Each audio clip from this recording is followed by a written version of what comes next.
Behold, the power of the image. Every day, our eyes soak in the inexplicable spell of 1,000 visual spectacles, all while we fight the sense of a deeply flawed and decaying world. There is a new kind of war being waged on our minds. Technology and disinformation are making us repress our God-given potential and vision.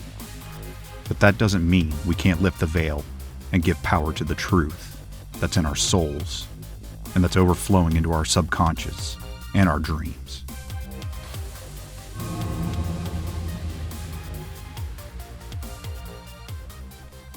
I had a prophetic dream of my own, actually a set of prophetic dreams, around the time of my early 20s. At the time, I was obsessed with everything to do with eschatology, revelation, the end of the world, and all that. And I started to have these vivid apocalyptic dreams, but one really stands out to me in my memory.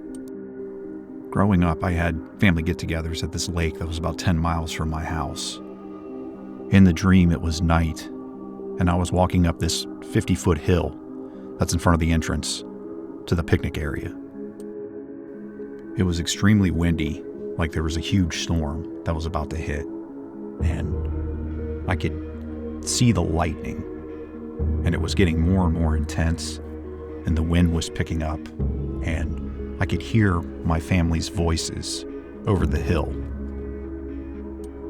As I went up to the top of the hill, I could still hear them calling out to me. But suddenly the sky was turning red. It was still dark, but when the lightning flashed, it turned bright red.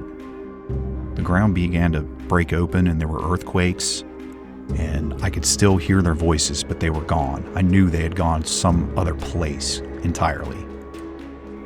I knew I had been left there to suffer whatever wrath was coming on the entire earth. I just knew it somehow. Now, it was terrifying, maybe even traumatizing, but I chalked it up to maybe too much anxiety or worry, or maybe I had read too many books or watched too many movies. But I still do occasionally have these types of dreams. And recently, everywhere I look, I see something strange happening. I'm seeing YouTubers, influencers, and celebrities, some even atheists, talking about having revelations of truth, sudden belief in God, weird prophetic dreams. I know there are a lot of people of all religious backgrounds that I've spoken to in person that have at least spoken to in the last few years of a feeling of something, just something that's not quite right with the world. And if that sounds familiar, it's an old philosophical problem that was reinvented in the original Matrix movie. The character Morpheus says this to the character Neo just before he offers him the pills. But don't worry, I'm not going to hand you a red or blue pill, because first of all, it's never that easy. This is an age-old problem. In this life, we're born alive, full of energy, youth, and full of potential. But then something happens.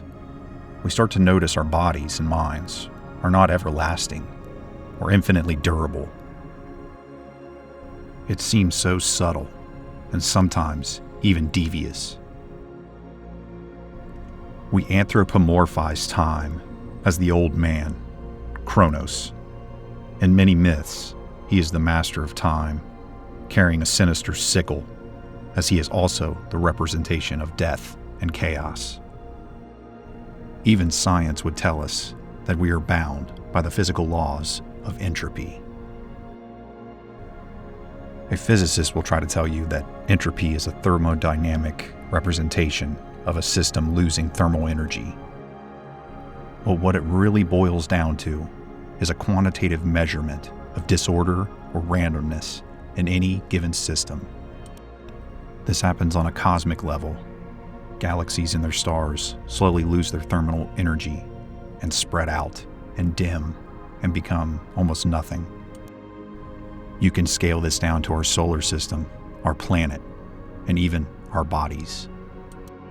Our DNA degenerates, collapses. There's destruction and decay over time, because of the sun's energy, which even the sun itself will run out. In a few billion years, that is. But this may have not always been the case, according to monotheistic religions. They describe a beginning, a low entropy universe, where things don't fade or deteriorate.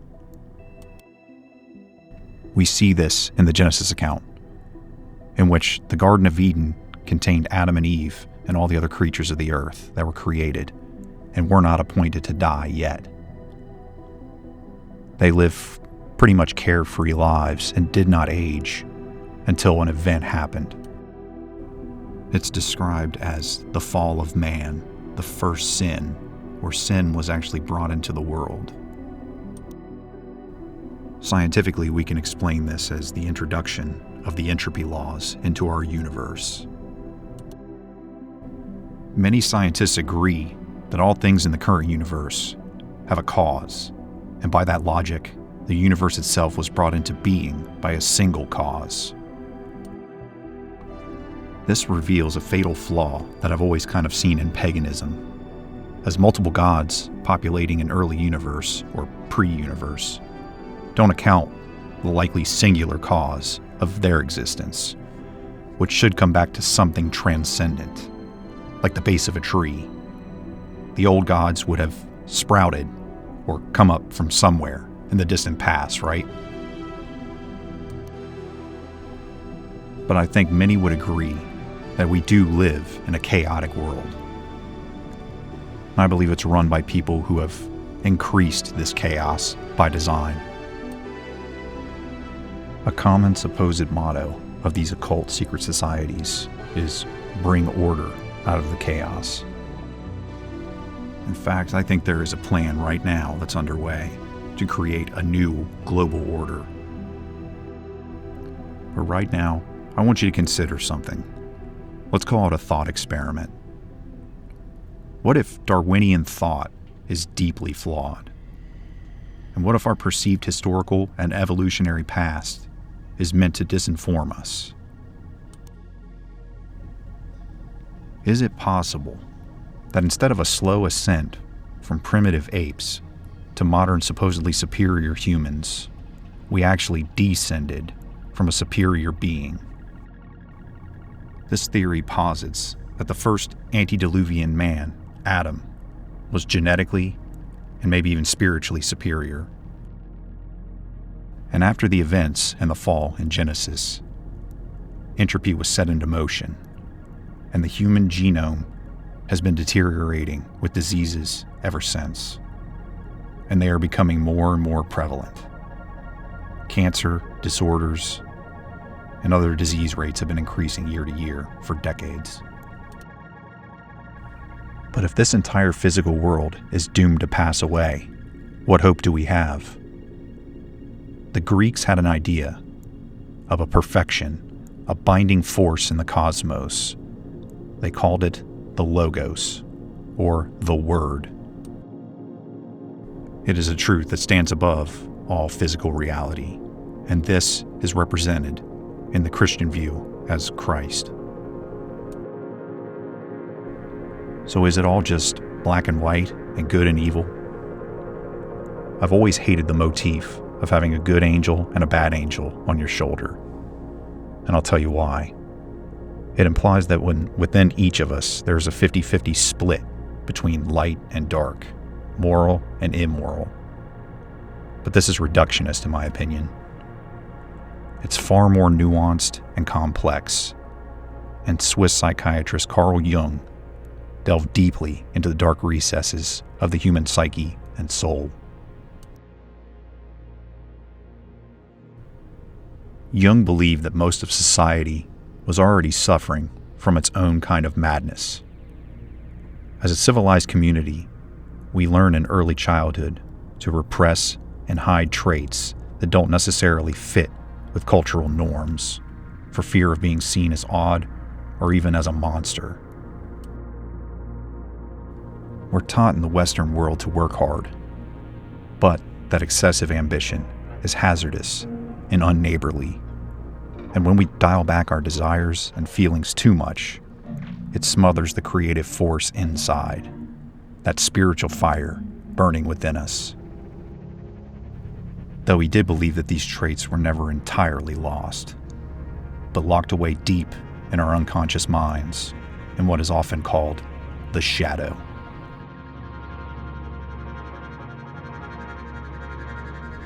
Philosophers and anthropologists believe that at the end of a civilization, we have less and less creative and open thinking, leading to less innovation. And that creative energy of a young civilization infects people, and they become complacent and wholly ignorant to its intricate workings, like a cultural amnesia. Social scientist Luke Kemp analyzed dozens of civilizations from 3000 BC all the way up to 600 AD, and he found that the average civilization lasted about 340 years. I think we may all be aware of this on a subconscious level, but they're using sensory overload as a distraction, and we can't even process all of our sensory data because there's just so many images coming in so many different ways. Our devices are turning us into electronic zombies. When we read commandments in the Bible that speak of having no graven images, a modern mind thinks this is ridiculous and sort of laughs it off, all while this worship of images is happening right before our eyes. How many times does the modern person actually take images of themselves in a given day? I would venture to guess that the average person is probably in the double digits on that statistic. When we speak about these things, I can't help but be reminded of the myth of Narcissus, who saw his own shadow, fell in love with it, and died next to the pool because he couldn't leave his reflection. In many ways, I think we're being made to fall in love with ourselves in the same way. To fall in love with this three-dimensional reality, and so that we forget all about the spiritual world above. But something else is happening as well. There's another process, another form of warfare that's being waged on us right now. Conspiracy theories, conspiracy channels have taken off. They're everywhere. TikTok is littered with them, and you can't even keep up with all of the stuff that they're saying. And many of them contradict each other. It just seems so similar to what I would call a disinformation campaign, where false information is intentionally spread and given to people, and they run with it, and it divides everyone into little subsections, little cubbies, where they can be discarded and dealt with in smaller portions. We have given rise to the power of AI and AI image generators. This is a major tool and part of fifth-generation warfare.